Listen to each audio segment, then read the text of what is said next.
Halo semuanya, perkenalkan nama saya Sarandesha Victoria Soprana dari program studi ilmu komunikasi. Baik teman-teman, di sini saya akan menjelaskan mengapa komunikasi sangat penting bagi negosiasi. Terdapat 4 pertanyaan sudah diberikan. Yang pertama, mengapa komunikasi penting dalam negosiasi? Yang kedua, mengapa penting untuk menetapkan batas waktu dalam negosiasi? Yang ketiga, mengapa penting mempersiapkan strategi negosiasi sebelum melakukan negosiasi. Yang keempat, apa yang menjadi tujuan penting dalam sebuah negosiasi?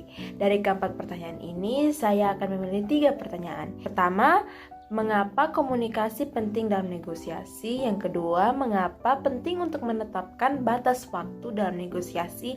Dan yang ketiga, apa yang menjadi tujuan penting dalam sebuah negosiasi?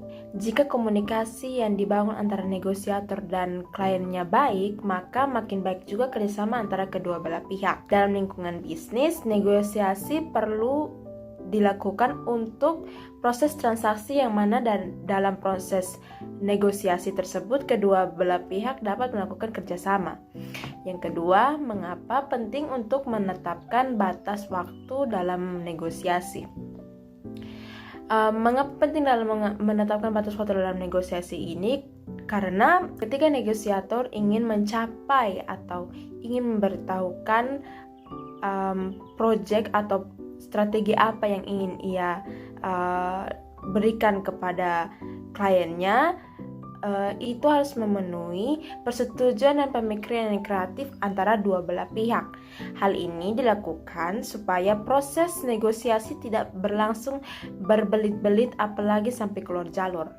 Pertanyaan terakhir, apa yang menjadi tujuan penting dalam sebuah negosiasi? Tujuan penting dalam sebuah negosiasi itu bagaimana negosiator mempelajari metode komunikasi yang sengaja dirancang untuk memudahkan kliennya mengalami sengketa. Tujuannya adalah untuk mencapai kesepakatan yang menguntungkan antara negosiator dan kliennya. Sekian penjelasan singkat dari saya mengenai komunikasi dan negosiasi. Terima kasih.